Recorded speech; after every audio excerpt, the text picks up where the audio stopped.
From LEGO's own version of the Nano Gauntlet that killed Thanos, to a secret message from the Riddler you can only read with this magnifying glass piece. These are 79 small details you missed in LEGO Superheroes, starting with the license plate on the taxi outside of the Daily Bugle. These letters and numbers seem innocent enough, but if you know anything about LEGO, then you already know there's a secret meaning here. This license plate is actually a reference to the first comic book Spider-Man ever appeared in. The AFA stands for Amazing Fantasy, and 0015 stands for the issue number, 15. LEGO is always hiding stuff like this in license plates, but there's an entire room in the Daily Bugle that's a reference in and of itself. It may not look like much, just a green room with a desk and a picture of Spider-Man in the back, but once you add a Spider-Man minifigure behind the desk, it should all start coming back to you. This room is a reference to none other than the Spider-Man desk meme, one of the most popular memes with Spider-Man. It's literally hiding in plain sight, and yet not everybody even knows it's there.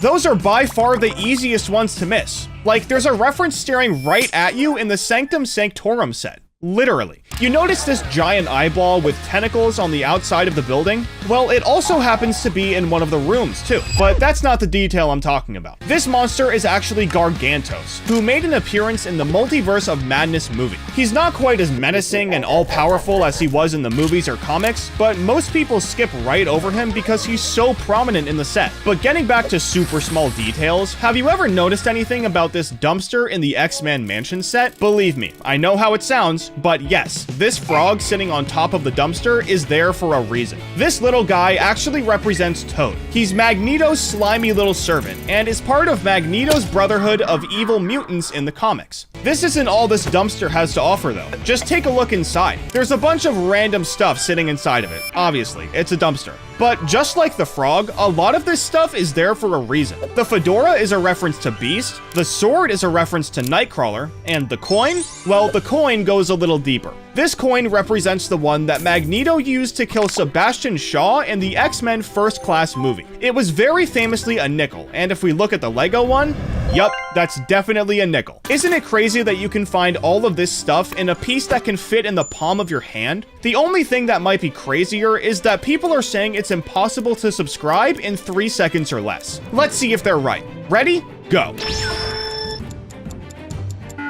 Could you subscribe? Let me know, because I hope that glitch is gone for good. Getting back to the small details, there's actually one more I want to show you in the X-Men Mansion set, and it's super subtle. Do you see these claw marks right here? They're right outside the front door to the mansion, and considering this is an X-Men set, obviously Wolverine's claws are going to be littered all over it. But this one in particular is something special. It's referencing the time Wolverine did an Akira bike slide in X-Men Origins. I could talk all day about how famous this bike slide is, but when Wolverine did his, he dug his claws into the ground to do a quick 180. So that's why they're here in the set. It's one of my favorite details in any LEGO Marvel set, but some other good ones can be found in the Avengers Tower set. The first one I want to show you is actually hidden all the way in the back corner. For some reason, LEGO had you put this tile piece with a sticker on it in a spot that makes absolutely no sense. Even looking at it now, you might not know what it is. But this is actually the pager that Nick Fury used to contact Captain Marvel in the end credit scene in Infinity War. After Nick Fury gets erased from existence, it falls to the ground, and this piece in the set is referencing exactly that. Another small piece you might have missed is sitting on the floor in the foyer to the tower. This blue cube is there to represent the Tesseract that Loki used in the first Avengers movie. Clearly, LEGO likes to mix in references from all across the MCU, and this next reference is the cherry on top. There's a memorial stone outside for the Battle of New York from the first Avengers movie, which you would think is from that movie, but it's actually from the Hawkeye TV show. There's a scene where he starts to get a little nostalgic and stares at the sign. So I guess LEGO wanted to honor that scene and add it to the set. If it isn't obvious yet, literally every little thing in these sets could mean something, like this cheeseburger in the Iron Man Armory set. Now this one might be a little more obvious for the Iron Man fans, but this cheeseburger is referencing a very specific joke in the first Iron Man movie. Once Tony Stark was rescued from Afghanistan, there was only one thing he wanted: a cheeseburger. He even told his driver to go take him to get one before going to the hospital, which Piper was not very happy about. He literally had just walked off the plane from Afghanistan. So of course LEGO had to give Tony's beloved cheeseburger a spot in the set. Another Iron Man set with big Easter eggs that are still super easy to miss is the Iron Man Armory set. The first one is on the table where Tony gets all his work done. There are two different blueprints here. I have absolutely no idea what's supposed to be on the left one, but the right one is actually the blueprints Howard Stark used to make Captain America's vibranium shield. This is a pretty cool reference, but honestly, the next one is way better. Once you build the set, you end up with this 3-piece table that kinda looks like one of those train table things. But these 3 pieces are actually the ground plans for Stark Expo, something that his father Howard had been working on. It doesn't end here though. When Tony finds these plans in Iron Man 2, he takes them in his car so he can get a better look at them. And if you're thinking what I'm thinking, yes, you absolutely can stack these things up in the LEGO car, just like how Tony did in the movie. For such a small set, it's crazy how deep the references go. But that's what this video is all about, small details. So for the next one, let me take you to the Bro Thor's new Asgard set. Unfortunately, Thor ended up being a big part of the comedic relief in Avengers Endgame. And when they showed us his new lifestyle, the whole theater was laughing their bricks off. So of course LEGO had to keep the comedy train going and throw in their own jokes. It seems like Thor bought his pizza from a place called Storm Bakers.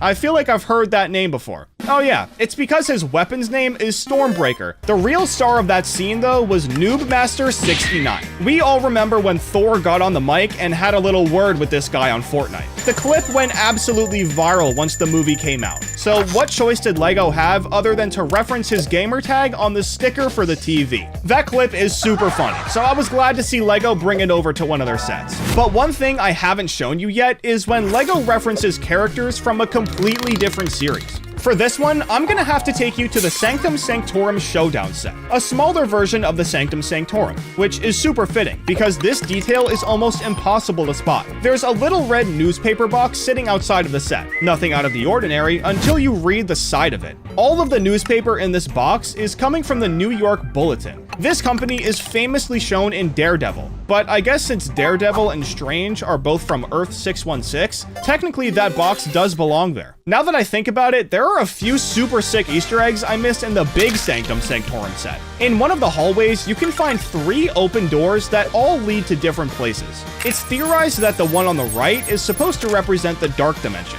but the other 2 are the portals that Strange used to fight the servants of Dormammu. This is a pretty cool cameo that I honestly didn't expect to see in this set, but there's one more cameo that might be even better. On the top floor of the building, we can see a portrait of the Ancient One on the right side of the room. This is the same woman that taught Strange everything he knows, so it only makes sense to honor her and show her some respect.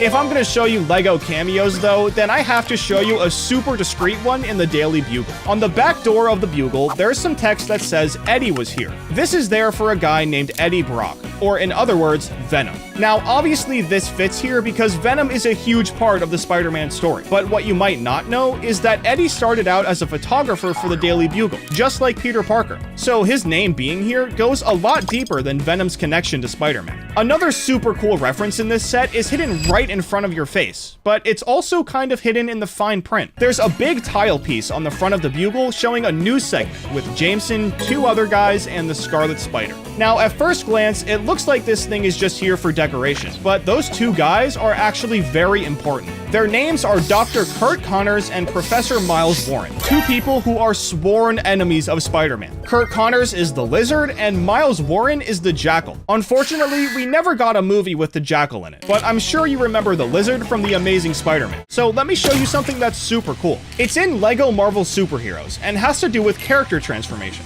As I'm sure you know, every character has their own special transformation in this game, but Stan Lee has one that's a little surprising. Somehow, he's able to transform into his own version of the Hulk. Not a Mark Ruffalo Hulk, not a Lou Ferrigno Hulk, but a Stan Lee Hulk. And as cool as this is, it actually doesn't end here. If you go to the elevator on the SHIELD helicarrier and transform while going down, you end up with this super sick, almost Hulk version of Stan Lee. Getting back to real life LEGO though, the last few details I want to show you are in the Avengers Endgame Final Battle set. A huge part of the final battle in the actual movie was the van from the Ant-Man series. And as you can see, it's very much a part of this set. But the most important thing about it is the fact that you can get to the quantum realm with it.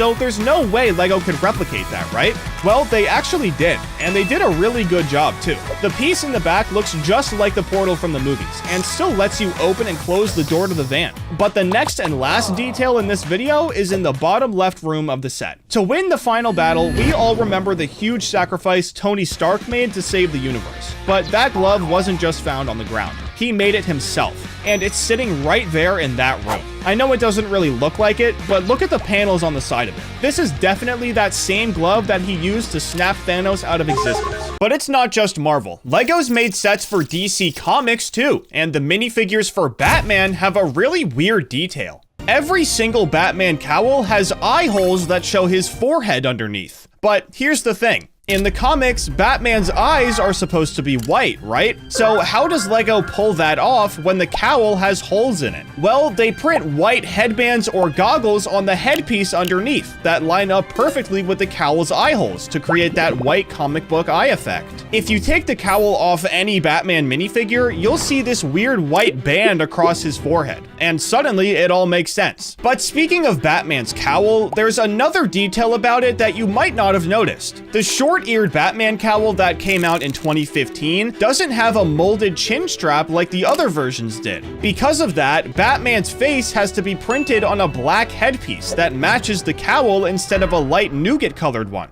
And this actually makes his skin tone a lot darker than usual. It's not something LEGO meant to do, it's just a side effect of how they had to design the minifigure. But if you compared a short-eared Batman to a long-eared one, you can definitely see the difference. But now, let me show you something that's actually pretty funny. The Vacation Batman minifigure from the LEGO Batman movie series wears a rubber duck pool floaty, which is honestly hilarious by itself. But if you look closely at the duck's face, you'll see it has Nightwing's mask printed on it. This is a hidden Dick Grayson reference on Batman's vacation gear, and honestly, it's one of the funniest details LEGO's ever done. But not every detail in LEGO DC is intentional or clever. Sometimes LEGO just gets things wrong, and a perfect example is the Orca minifigure. Her headpiece has gills printed on it, which looks cool and all, but here's the problem. Orcs are mammals with lungs, not fish. They don't have gills. LEGO sacrificed biological accuracy for aesthetics, which I guess is fine for a toy, but it's still kind of funny that they made this mistake. But now, let's talk about the Batman animated series Gotham City set, because this thing is packed with details. The set has 15 removable panels on the buildings, and if you pull them off, you'll find tiny stickered tiles showing villains like Ventriloquist, Mad Hatter, Killer Croc, and Bane as Arkham inmates. You'd literally never see these unless you physically removed the panels, which most people probably won't even do. Speaking of hidden tiles, the Arkham Asylum set has a printed egg tile hidden behind the electrical junction box. This is a reference to Egghead, the egg-themed villain from the 1966 Batman TV show, who was played by Vincent Price. Now, Egghead is a super random character who most people have probably never heard of, so LEGO putting him in the set at all is pretty impressive.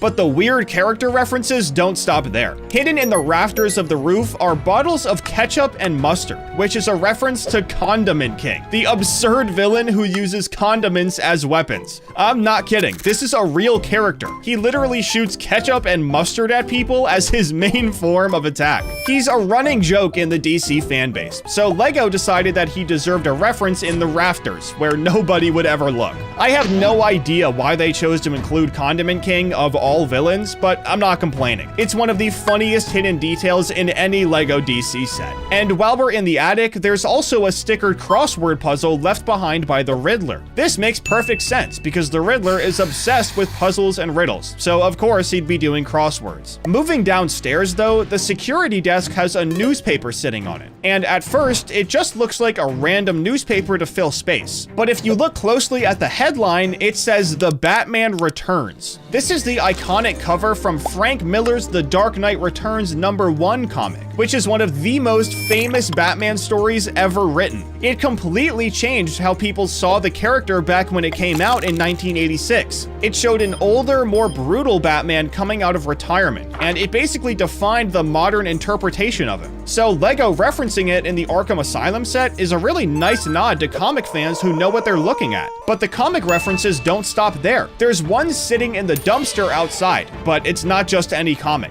It's Batman number 9. Someone at Arkham Asylum threw out a comic that's worth like $200,000. I don't know who's in charge of taking out the trash at this place, but they need to be fired immediately. However, there's more to the dumpster than just this comic. Obviously, Arkham Asylum is extremely bad at keeping villains locked up. Like, it's literally impossible to know how many have broken out. But the reason they've been able to is hiding in this dumpster, or should I say behind it. If you pull it away from the wall, the door to every cell just magically opens. Now, obviously, this isn't the actual reason why, like it's not canon in DC, but it's LEGO's way of telling us that they know the asylum's reputation. But if we move to the outside of the set, there's still cool stuff you can find. The set comes with a patient transportation truck, which is used to take all the villains to the asylum. But if you look on top of it, you'll see the numbers 7785. And if you know LEGO, you know they love referencing themselves. This is actually the set number for the first Arkham Asylum set from 2006. Usually, LEGO puts stuff like this on the license plate of the car, but this time it's on top instead. One more thing about this set before we move on is that the fence outside has these brown colored pieces on the ground and sausage pieces to represent the fence being broken. At first glance, it just looks like debris or damage to the fence, but here's what's actually happening. Clayface just escaped through a pipe.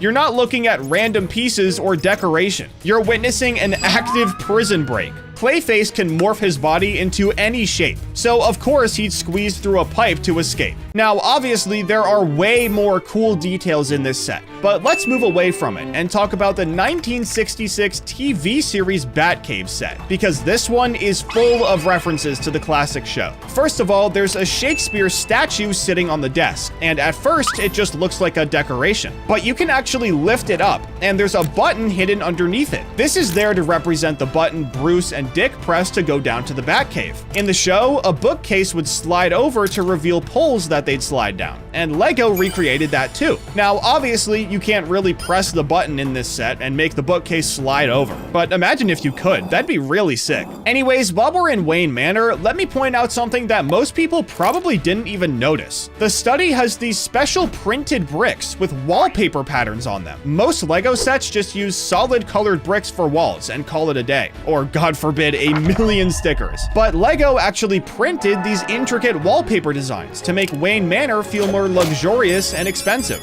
It's a really small detail, but it makes a huge difference in how the set feels. Moving on from Wayne Manor, let me show you one of the coolest features in the Batcave Clayface Invasion set. Just like the transformation chamber in the Batcave break-in set, there's one here too, but it works a little differently. You place Bruce Wayne on top of the tower and Batman inside the phone booth. Then you pull a pin and Bruce disappears while Batman appears at the bottom through a trap door mechanism. Instead of just swapping the minifigures yourself like you would with any other set, LEGO built an actual mechanism that shows the transformation happening, which is really cool. Speaking of cool features, the 1989 Batmobile has something hidden that you might not notice. 2 machine guns are tucked away in there, and when you rotate the turbine exhaust on the back of the car, they pop up automatically. This is accurate to the 1989 Batman movie, and the first time you do it, it's super satisfying. Pieces even pop off of the car, showing that the guns truly were hidden, which adds another layer of awesomeness. But there's something about this Batmobile that most people don't know, and it really shows how much effort LEGO put into this set. The wraparound windshield piece didn't exist before it came out. LEGO made an entirely new mold just to capture the car's distinctive look accurately. Making new molds is expensive and time-consuming. It's not something LEGO does all the time, so the fact that they were willing to go through all that effort for a single windshield piece shows how important they thought this set was. But of course, this isn't the only Batmobile set with a sick play feature, because the Pursuit of the Joker set has one too. One of the coolest things about this version of the Batmobile is that it shoots giant flames flames out of its exhaust. So LEGO made sure to put a fire piece on their version. But don't worry, this isn't the whole story. That flame piece is connected to the car's wheels,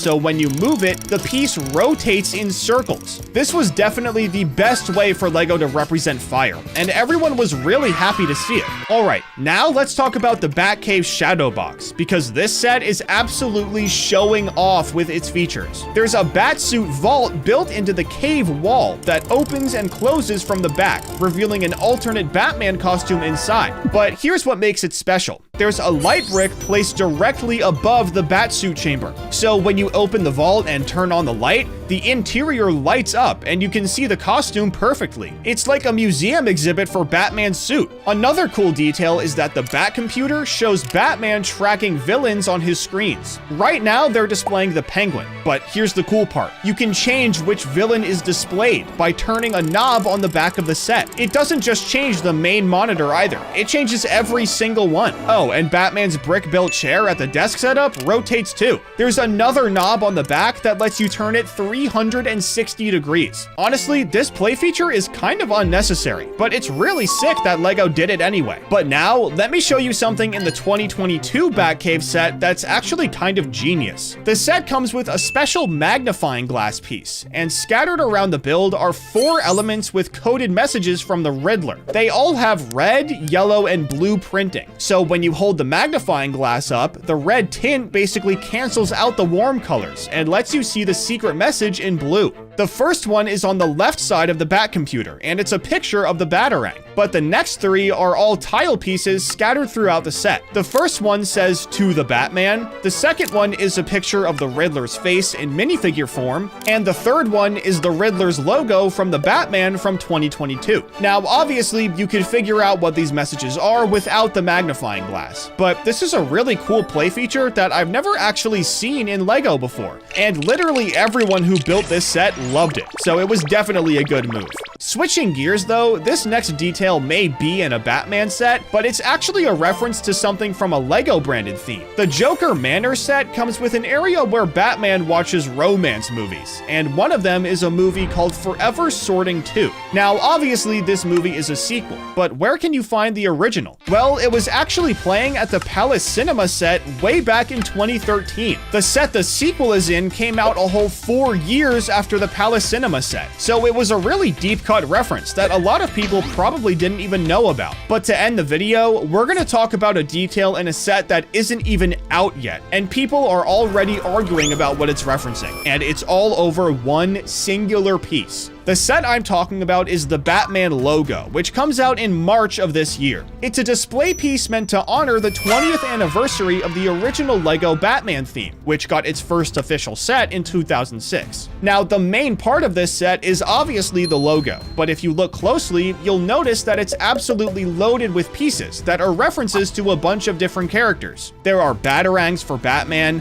whips for Catwoman, a bowl hat for the Riddler, but one of the pieces that's here is a crowbar, and this is the piece that's causing so much commotion. Most people think this is here to represent the Riddler's cane, since he came with this exact piece in a different color in the Arkham Asylum set last year. But Ashen Flash actually brought up a great point. He said that it might be referencing one of the biggest deaths in the comics, when the Joker beats Red Hood to death with a crowbar. Now, obviously, this would be a really dark reference, especially since LEGO made this set for kids as young as 12, but truly, it could go either way. However, Spider-Man Brand New Day just came out, so of course, LEGO made some sets for it. The stickers in the Spider-Man vs. Hulk set reference 3 things you might not remember. The entire plot of Far From Home, Mysterio was trying to make everyone believe that Spider-Man was evil, and it actually worked. People were so mad at him that someone even threw a brick through Peter's window, saying, "We believe Mysterio," and it became the slogan for the entire movement. That covers one sticker, but another one is for Toombs' Salvage, a defunct company owned by Adrian Toombs, or the Vulture. And there's also a sticker for Delmar's Deli in Queens, which we find out is Peter's favorite deli at the end of Homecoming. Stickers are the easiest way for LEGO to make references, and this one in the Prison Transport Chase set is another example. The set comes with a tarantula minifigure, and this sticker references the first comic he ever showed up in, the Amazing Amazing Spider-Man 134. Unfortunately, that's it for new Spider-Man sets, but old ones like Beware the Vulture have cool details too,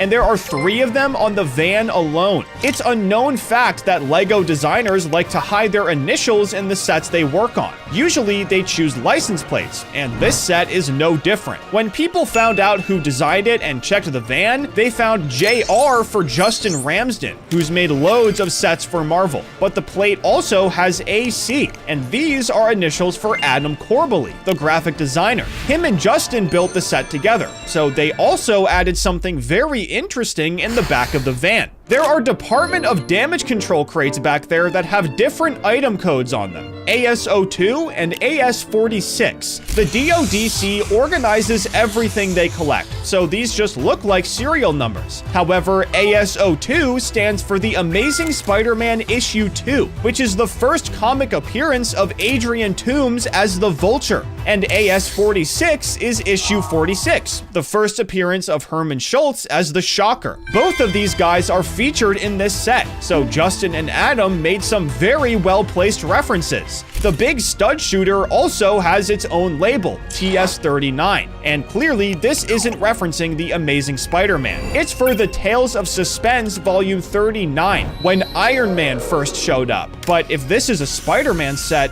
why is it even here? Well, this set is based around the Department of Damage Control, which in the MCU was created after the Avengers battle with the Chitauri. That battle created a lot of damage and left a lot of alien tech laying around that the government didn't want regular people having. So they formed the DODC and teamed up with Tony Stark to make things more efficient. Iron Man is tied into the origin of the thing this set is based on, so the TS39 sticker makes a lot of sense. But the comic references keep going in the Ultimate Bridge battle set. The bridge has a tile that's made to look like the year it was built, and even if that's true, it's referencing Amazing Fantasy number 15, the first issue Spider-Man was ever seen in, released in 1962. LEGO also hid this year on the hot dog card in the Hulk set from earlier, so it's pretty common to see. However, there's a deeper reference on top of the bridge. There's a mini brick-built nest with a couple of eggs, and I don't know who else this would be for besides the Vulture. The set only has 1,092 pieces in total, so this isn't just a random detail to fill space. It's very easy for LEGO to slip in stuff like this, and there's an even sneakier detail in the Ghost Rider team-up set. The corner of the street has a newspaper box for the Daily Bugle and the Front Line. The Daily Bugle is slandering Spider-Man as usual, but the Front Line has a story about the Vulture praying over the city, and there are layers to this reference. Front Line is owned by Benjamin Urich, who used to work for the Daily Bugle. He was one of their best reporters and had an unstoppable pursuit for justice. He was actually able to uncover both Daredevil as Matt Murdock and Spider-Man as Peter Parker, but decided not to report on either of them because he knew they were good people. He's played a much bigger role than you might realize, but a set with way too many details is the Attack on the Spider Lair. The computer setup alone has a ton, but the suit selection screen has this weird square-shaped suit, and there's a lot of lore to it. This is actually the Bombastic Bagman, and it's not a spider suit at all. It comes from the Amazing Spider-Man number 258. In this issue, Reed Richards figured out that Peter's suit was a living symbiote, so he took it off and left him in his underwear. To cover up, Peter put on a spare Fantastic Four suit, a bag over his head, and a "Kick Me" sign courtesy of Johnny. This eventually led to the symbiote meeting Eddie Brock and creating Venom. So even though it's a big joke, the Bombastic Bagman is a lot more important than it looks. But this set also makes a very specific reference to the movies. Did you ever notice how Andrew Garfield's Spider-Man is the only one that skates? This isn't a mistake, and the only reason it happened is because Andrew Garfield himself pitched it to Mark Webb, and he actually accepted the idea. He's probably the only one that'll ever do it. And to reference this insane fact, LEGO put a skateboard and a ramp in a set for Tom Holland's Spider-Man. This set was released in 2021, and this minifigure is unmistakably based on Tom's homemade suit. So the whole thing is just one big Andrew Garfield reference. But there's also a very weird LEGO detail in this set. Part of it has a few suits on display, and the homemade suit is one of them. But the mask is lifted up, so LEGO made it with a transparent headpiece. This makes for a very cursed Spider-Man minifigure that could have been completely avoided. But there's something even weirder in the Daily Bugle set. It has the most details in any Spider-Man set, but LEGO themselves said that all 25 minifigures have been in at least one Marvel comic, which seems normal until you see Bernie the cab driver. This is literally the most random minifigure ever, especially because of his name, but it's 100% accurate. Bernie's first and last appearance was in The Incredible Hulk number 221, where literally all he did was drive a cab. LEGO picked from 60 different minifigs before narrowing down to 25, and they kept Bernie simply for the memes. But the thing is, he's not even the only meme in this set. One of the floors has an elevator and a very familiar looking office if you know your Spider-Man memes. It's none other than the famous desk meme in the original cartoon from the 60s. The more famous one is the pointing meme, which LEGO also recreated in a different set. So clearly they love their Spider-Man memes, and the jokes keep going in the Bugle. There's this giant web piece outside that's covering what looks like a Fortnite back bling, but it's actually supposed to be Peter's backpack, and it solves the biggest mystery in every Spider-Man ever. Sometimes it seems like Peter has his suit in his back pocket. One second he's Peter Parker, and the next he's Spider-Man. So this backpack represents where he keeps the suit when he's not wearing it at work, and how he's able to get it on so fast. It's one of the only hidden objects in LEGO Spider-Man, but there's another one in the final battle set. It's based on the big fight at the end of No Way Home, and one of the most famous scenes is when Sandman gets lured inside, so all three Peters can jump him and give him the cure. So when LEGO made their set, they put Sandman's hand inside the Statue of Liberty's head, which is a great way to reference that scene. But flip that statue around, and the back has a portal. Ned's portal to the Sanctum Sanctorum. It even matches LEGO's version of it. Technically, it isn't accurate to the movie, but he did summon a portal for him and MJ to join the fight, which is why their minifigures are in this set. So it's not a complete lie, but I'm pretty sure this next detail is. The Peter Parker's apartment set is small and absolutely packed with references, and his computer has a very weird one. It's showing a newspaper story about Venom being spotted, but he looks a little funny, don't you think? It's not confirmed, but a lot of people believe that LEGO was referencing the most famous Bigfoot sighting in history. The original video was filmed by Roger Patterson and Bob Gimlin in 1967, who were trying to prove that Bigfoot was real. It's by far the most famous quote-unquote sighting ever because nobody knows if it's actually real, and for some reason, this singular frame has transcended time and even outlived the guys that filmed it. It looks pretty similar to Venom in that newspaper, but I'm not sure if I'm buying this reference. Regardless, Peter's room has way more going on, including a hidden drawing. Since he lives in New York City, he has a Murphy bed to save space, and there's a sketch of the Iron Spider suit underneath it. He'd be completely cooked if Aunt May saw this before she found out he was Spider-Man, so he definitely needed a hiding place for it. He also has a bunch of posters on the wall, but the Oscorp one actually matches the tower from a different set. The designers were working on both of these at the same time, and all three buildings in this one can be separated, so they took it as a chance to reference their own work, like the portal in the final battle set.